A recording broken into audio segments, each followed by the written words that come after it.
नमस्ते दोस्तों। आज मैं आपको लोग गणित के बहुत इंपॉर्टेंट सवाल कराऊंगा, तो इस वीडियो को पूरा देखना। अगर आपको ये वीडियो पसंद आता है तो सभी बच्चे वीडियो को लाइक करें और हमें कमेंट में बताएं कि आप हमारा ये वीडियो किस शहर से देख रहे हैं, ये आपको कमेंट में बताना है। तो चलिए स्टार्ट करते हैं। पहला सवाल, 100 से कम 7 के सभी धनात्मक गुणजों का योग ज्ञात करो। 7 से 7 के गुणज 100 से कम संख्याओं के। तो देखो 7 का सबसे पहला गुणज आएगा 7 एकम 7, दूसरा आएगा 7 दूने 14, तीसरा आएगा 7 तिया 21, चौथा आएगा 7 चौके 28। ऐसे ही हमें कहां तक बताना है? 100 से कम, 100 से ऊपर नहीं जाना, 100 से कम तक रहना है। तो यहां पे देखो मेरा 7 का गुणज 100 से कम कहां पे आएगा? 14 सत्ते 98, यानी कि 98 तक जाएगा। अगर मैं 7 का गुणा 14 में करूंगा तो 98 तक जाएगा। तो देख लेना सभी में 7 एकम 7, 7 दूनी 14, 7 तिया 21, ये सभी 7 के गुणज हैं। तो जब ये सभी 7 के गुणज हैं तो 7 कॉमन आ जाएगा, तो फिर लगातार संख्याएं रह जाएंगी। कितनी? 14। ये पहली संख्या, ये दूसरी, ये तीसरी, ये चौथी, इस तरीके से ये 98 कौन संख्या? 14वीं। तो 1 2 3 4 इस तरीके से हमारे पास ये 14 संख्याएं लगातार। ठीक है, 7 सभी में से कॉमन आ गया तो ये 14 संख्याएं बची। अब देखो 7 इंटू, ठीक है, अब इसका एक फॉर्मूला बता रहा हूं। 7 इंटू, आपको क्या कर देना है? पहले फॉर्मूला लिख दो, n into N plus 1 divide by 2। ये 7 लिख लो, n का मान 14 है, 14 लिखो, उसमें 1 प्लस करो 14 में तो 15 हो जाएगा। n का मान 14 है, 1 प्लस किया तो 15, और डिवाइड में कितना है? 2 है। तो 2 से कटा दो 14 को, तो 7 बार में कटेगा। 7 सत्ते कितना हो गया? 49। मल्टीप्लाई में कितना है? 15 है। 15 निम्मा 135 का 5। देखो 135 ऐसे लिखा जाता है जिसका 5 आ गया, तो हासिल का कितना बचा? 13। 15 चौके 60, 60 में जोड़ दो 13 तो हो जाएगा 73, मतलब 735। आपके सवाल का सही जवाब होगा 735, यानी कि बी ऑप्शन। उम्मीद करता हूं प्रश्न सभी को समझ में आ गया है। जितने भी बच्चे ग्रुप डी एग्जाम की तैयारी कर रहे हैं, ग्रुप डी एग्जाम की तैयारी जितने भी बच्चे कर रहे हैं, 2025 में एग्जाम होने वाला है नवंबर से। ठीक है, तो हमने एक प्लेलिस्ट बनाया है ग्रुप डी 2025 के नाम से, जिसमें सभी वीडियो आपको मिल जाएंगे और सभी वीडियोस देख लेना, आपके एग्जाम की तैयारी हो जाएगी। अब देखते हैं अगला सवाल। अगला प्रश्न है, अगर एग्जाम में कभी भी इस तरीके का सवाल आ जाए तो मात्र 5 सेकंड में आप उसको कर सकते हो। करने का तरीका है कि प्रश्नों को आप पीछे से सॉल्व करना है। पीछे का मतलब लास्ट में देखो अंडर रूट में दिया गया 36। अगर मैं 36 का अंडर रूट सॉल्व करूंगा तो कितना मिलेगा? मुझे 6 मिलेगा। ठीक है, अब ये प्लस है तो इस 6 को यहां प्लस कर दो, यानी कि 250 में प्लस कर दो 6 को, तो ये हो जाएगा 256। ये जो 256 है ये किस में है? ये वर्गमूल में ही तो है, अंडर रूट में है ना। तो 256 का अंडर रूट सोल्व करोगे तो 16 आएगा, यानी कि 256 का वर्गमूल 16 आएगा। अब यहां पे भी प्लस है तो यहां पे 16 को प्लस कर दो। 1280 में 16 प्लस करेंगे तो ये हो जाएगा 1296। अब ये जो 1296 है ये वर्गमूल के अंदर ही तो है, तो इसका मतलब 1296 का हमें वर्गमूल करना है। तो 1296 का भाई वर्गमूल कितना होता है? 36 होता है। अब इस 36 को क्या करेंगे? यहां प्लस है तो 36 को यहां प्लस कर देंगे। 540 में 36 प्लस करो तो ये हो जाएगा 576। अब 576 का क्या करोगे? वर्गमूल करेंगे, तो 576 का वर्गमूल होता है 24। अब यहां प्लस है तो इस 24 को यहां प्लस कर दो। ठीक है, 4600 में 24 प्लस करेंगे तो ये 4624 हो जाएगा। अब 4624 का अगर वर्गमूल आपको नहीं पता है तो निकाल लीजिए।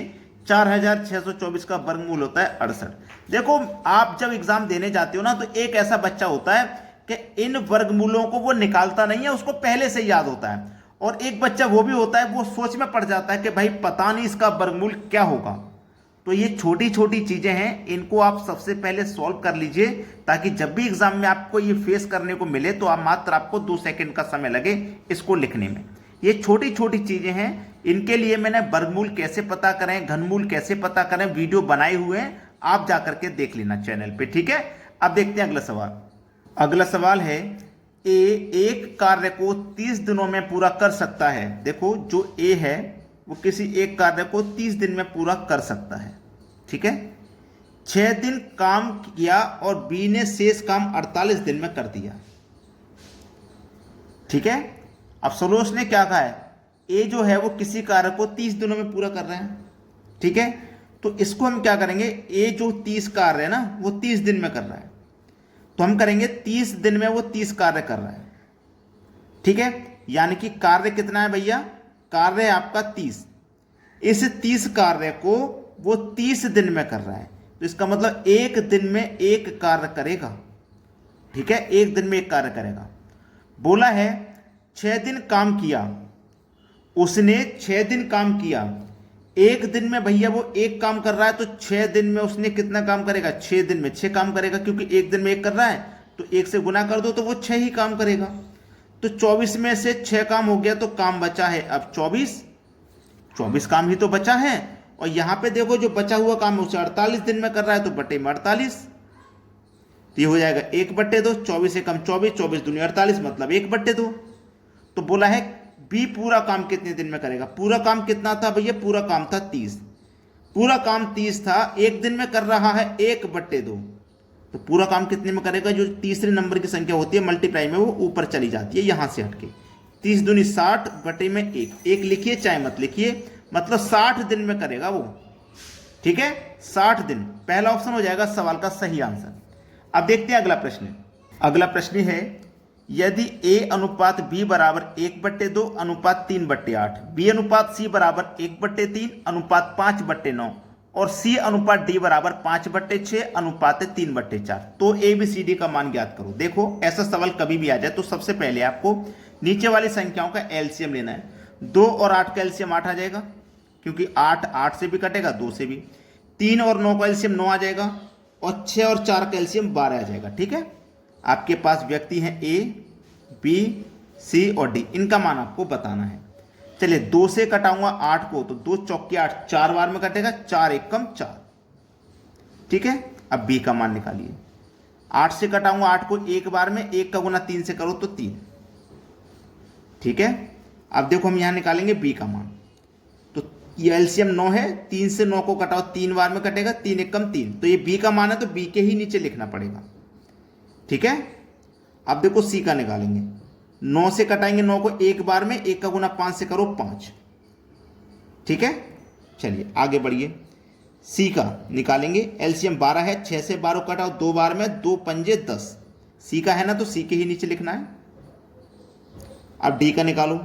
4 से कटाएंगे 12 को 3 बार में, 3 तिया 9, यहां आ जाएगा 9। अब जो खाली जगह है बची हैं उनके बराबर वाली संख्या लिख देना। जैसे ये खाली जगह इसके बराबर में 3, ये खाली जगह इसके बराबर में 3, ये खाली जगह इसके बराबर में 5, ये खाली जगह इसके बराबर में 10, ये खाली जगह इसके बराबर में 10, ये खाली जगह इसके बराबर में 3, लिख दिया ना। अब देखो 10 तिया 30, 30 का गुना करो 4 से तो 120, 10 तिया 30, 30 तिया 90, 10 पंजे 50, 50 का 3 से करो तो 150, 9 पंजे 45, 45 का 3 में करो तो 135। अब कटा लीजिए। 15 से 8 बार में, 15 से 6 बार में, 15 से 10 बार में, 15 से 9 बार में, 8 6 10 9, 8 6 10 9, यानी कि पहला ही ऑप्शन हो जाएगा सवाल का सही आंसर। अब देखते हैं अगला सवाल। अगला प्रश्न है, 50 छात्रों की कक्षा में 40% लड़कियां हैं, यानी कि छात्र हैं टोटल लड़का लड़की मिला के 50, उसमें से लड़कियां हैं 40%। गिनती में लड़कियां नहीं दी गई, परसेंट में दी है, तो हम 50 का 40% निकाल लेंगे, पता लग जाएगा कितनी लड़कियां हैं। 2 0 से 2 0 कट जाएगा, 5 चौक के 20, यानी कि 20 लड़कियां हैं। तो एक तरफ मैं लड़का लिख लूंगा यानी कि बॉय, और एक तरफ गर्ल लिख लूंगा। तो गर्ल कितनी है हमारे पास 20। टोटल स्टूडेंट 50 थे, उसमें से लड़कियां 20 हैं, तो लड़के हो जाएंगे 30। ठीक है, अब देखो हमसे कहा लड़कों का औसत वजन 62 है। लड़कों का औसत वजन कितना है 62, लड़कियों का कितना है 58। आप जानते हैं संख्या का मल्टीप्लाई औसत से करो तो योग पता लगता है। ठीक है, तो हम क्या करेंगे, यहाँ पे ये 0 आ जाएगा ये वाला लास्ट में, तो ये हो जाएगा 3 दूनी का 6 और 3 6 18। यहाँ पे भी 0 लास्ट में, 2 8 16, हासिल लगा 1, 2 पंजे 10 और 1 11, इतना हो गया। तो हमसे बोला है कि टोटल वजन, पूरी कक्षा का टोटल वजन, औसत वजन पूरी कक्षा का, तो 1860 और 1160 को जोड़ लीजिए। 1860 और 1160 को जोड़ेंगे, ये होगा आपका 3020। दोनों को हमने जोड़ा है, दोनों की क्वांटिटी है 50। ठीक है, 0 से गया 0, 5 से कटाओ, 5 6 30, 2 बचेगा नहीं जाएगा, 5 6 30 गया ना, ये 302 है, 5 छिक्के 30 गया। अब यहाँ पे क्या जाएगा, ना जाने का 0, ये 2 बचा 10,20, 5 और 20 गया ना, 5 तिया 15, 5 चौको 20, 4 बार में, तो 60.4, यानी कि आपका पहला ही ऑप्शन सही जवाब है। तो कितने बच्चों ने वीडियो को लाइक नहीं किया भाई, सभी से मैं कह रहा हूं वीडियो को लाइक और शेयर जरूर कर दें। ठीक है दोस्तों, धन्यवाद।